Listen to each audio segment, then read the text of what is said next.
ఇది $1 million question. Right right. Sandareddy గారు నమస్కారం. నిన్న మీ మంత్రుల బృందం పోయింది. ఇటీవల ఎన్నికల ప్రచారంలో కాళేశ్వరంపై పదే ప్రచారం చేశారు. కాళేశ్వరంలో అవినీతి జరిగింది, కాళేశ్వరం విఫల ప్రాజెక్టు, కాళేశ్వరం ఏటీఎం అని ఎన్నికల ప్రచారం చేశారు.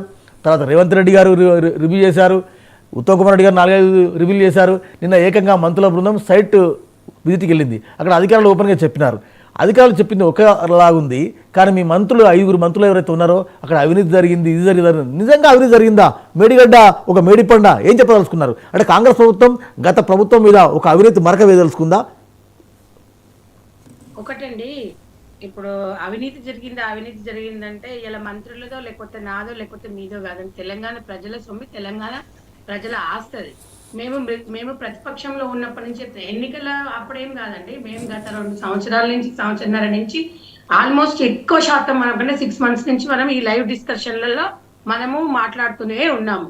100% నుంచి కూడా కాళేశ్వరం ప్రాజెక్ట్ అనేది ఓ 10 జంబుల నీళ్లు కూడా ఎవరికి ఉపయోగపడే విధంగా లేవని చెప్పేసి మేము ఇప్పుడు చెప్తున్నాం, అప్పుడు చెప్పాం, ఇప్పుడు చెప్పాం. దానివల్ల ఇప్పుడు మేము కాంగ్రెస్ సమయంలో ఎన్నో ప్రాజెక్టులు కట్టామండి. అది ఆ ప్రాజెక్టులు ఎన్ని ప్రాజెక్టులు కట్టాము, ఎక్కడన్నా ఏదైనా జరిగిందా మీరు చూడండి. ఒక చరిత్ర ఉంటుందండి ప్రాజెక్టులకి. ఇవాళ మనం ఏదో తూతూ మంత్రంగా కట్టేసి ఇప్పుడు సార్ చెప్పినట్టుగా 2 సంవత్సరాలు లేకపోతే సంవత్సరంలో కట్టాలంటే అది డబుల్ బెడ్రూమ్ ఇళ్ళ లాగానే ఉన్నాయి. ప్రతి డబుల్ బెడ్రూమ్ ఇల్లు కూడా సేమ్ ఇదే పరిస్థితి ఉంది. నేను అనేది ఏంటంటే అండి, నిజంగా 5 నుంచి ఒక 10 సంవత్సరాలు పడుతుంది ఒక ప్రాజెక్ట్ అంటే. అది ఈ రకంగా మేము ఫస్ట్ నుంచి చెప్పలేదంటే మేము 30,000-40,000 కోట్లు అయ్యేది 1,00,000 కోట్లు 1,30,000 కోట్లు వృధా అవుతున్నాయని చెప్తే మమ్మల్ని ఆ రోజు ఎట్లా అన్నారంటే ఒక పురుగు కన్నా ఈనంగా చూసిండ్రు ప్రతిపక్షాలు ఇట్లా మాట్లాడుతున్నారు కాంగ్రెస్ పార్టీ ఓర్వలేక అని చెప్పి. వాళ్ళు కట్టక ఒక ప్రాజెక్ట్ కట్టేసి అలా ఎవరికి కూడా ఎవరికి కూడా ఒక చెంబు నీళ్లు కూడా అవసరం లేకుండా వేసిండ్రు.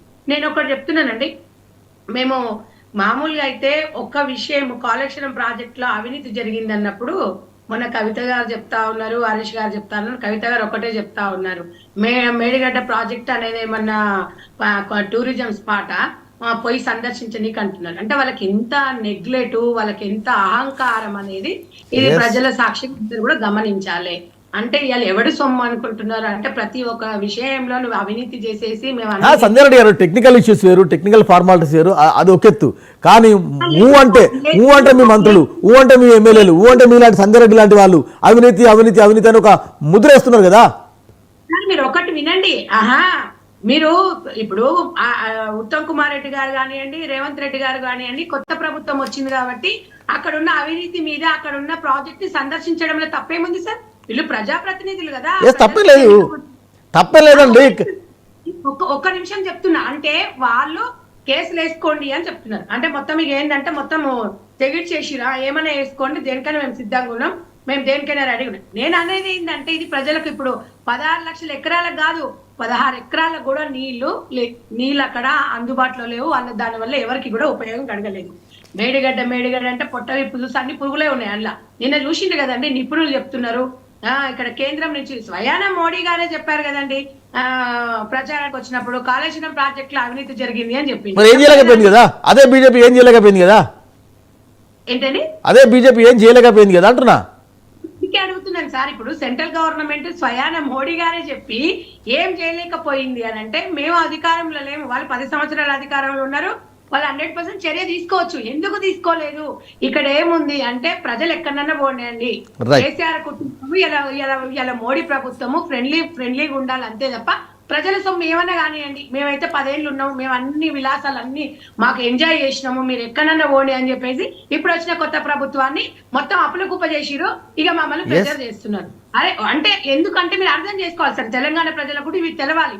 ఎందుకంటే దానివల్ల అప్పుడు మమ్మల్ని కనీసం అక్కడ వెళ్ళడానికి కూడా ప్రయత్నించలే, అరెస్ట్ చేసిండు తెలుసా అంటే మీకు. ప్రతిపక్షంలో ఉన్నప్పుడు మేడిగడ్డను సందర్శించి వస్తామంటే అరెస్ట్ చేసిండు. మీరు ఎందుకు అరెస్ట్ చేయాలి? మీరు నిజంగా ప్రజలకు కరెక్టే ఉన్నారని జవాబుదారిగా ఉండాలనుకున్నప్పుడు సందర్శన తప్పే ఉందండి. నేను అనేది ఏంటంటే దానివల్ల ఇలా దగ్గర 1,00,000 కోట్లు మాయమైనవి. ఇలా వీళ్ళు ఏదో చెప్తున్నారు, వాళ్ళు చెప్తున్నారు, వీళ్ళు చెప్తే 100% అన్ని బయటకు వస్తాయి. ఇప్పుడు అదైతే ఇప్పుడు అవన్నీ తీసేసి మళ్ళీ కట్టాలి కదా సార్. అవసరం లేదా చెప్పండి? ఆ డబ్బు అయితే వృధానా కాదా? ఎవరిదండి ఆ డబ్బు? ఎవరిది? ప్రభుత్వం అందా కదా. ప్రభుత్వం అంటే ఎవరు? ప్రజలే కదా. రైట్. బాలయ్య గారు నమస్కారం, గుడ్ మార్నింగ్. ఇవాళ అన్ని